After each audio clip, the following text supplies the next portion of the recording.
V mariborskem Evroparku je na ogled tradicionalna razstava malih živali. V regijski zvezi je 17 društev. Sodelujejo različna društva iz Prekmurja, Štajerske, Koroške in Zasavja.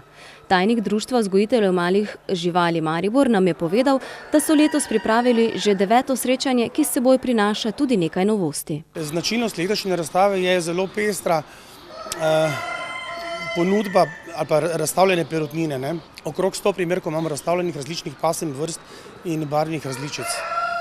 Spremljali smo lahko tudi ocenjevanje pasemskih vrst, ki je pomemben del razstave. Vse živali, ki so tukaj razstavljene, so pasemske živali in se ocenjujejo po pasemskem vzorniku. Ocenjujejo se pa pasemske značilnosti, od velikosti, barve, potem kvalitete kožuha pri kuncih recimo, ali pa kvalitete in barve perja pri pernatih živalih. Pri takšnih dogodkih je pomembno tudi, da se za živali ustvari primerno okolje za bivanje.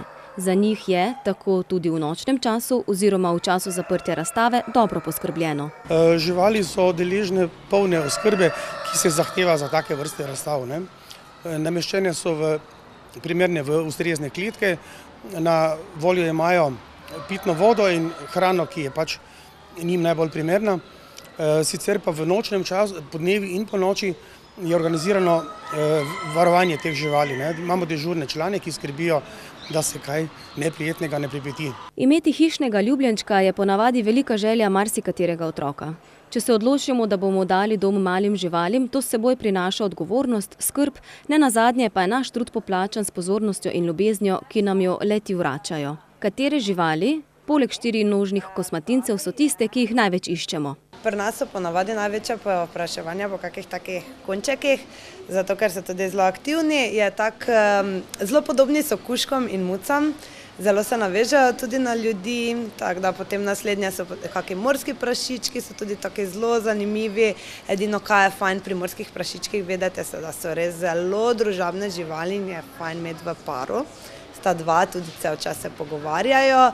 Ta tretja zadeva so pa kakšni hrčki tudi, te imajo sicer malo krajšo življenjsko dobo, so bolj aktivni po noči, ampak so tudi taki fajni kompanjon za človeka, ki je začetnik pri malih živalih. Tako kot so nekateri navdušeni nad kosmatinci, spet drugi posegajo po malo bolj eksotičnih hišnih ljubljenčkih, kot so pajki, kače, kuščarji. In kateri so tisti, ki so nekako najbolj popolni glede vzdrževanja in nezahtevnosti nege? Enostavni za samo skrb so kakšni hrčki. Mogoče je potrebno tedensko čiščenje, dnevno hranjenje, tako kot pri vseh živalih, ampak niso tako zahtevni glede nege, so malo bolj tudi samotarji. Največ ukvarjanja pa potem rabijo kakšni kunčeki, kakšni morski prašički. Ljudje, ki tudi nimajo dosti časa, se dostikrat tudi odločajo za kakšen akvarij, pa kakšne ribice, potem tudi je to samodnevna nega, pa na 14 dni oziroma 1 mesec čiščenje, tudi potem odvisno od akvarija. Potrebno je tudi spregovoriti o problematiki zavrženih domačih živali. Največkrat so razlogi pomanjkanje časa za skrb, ljudje se svojih živali naveličajo ali si enostavno premislijo.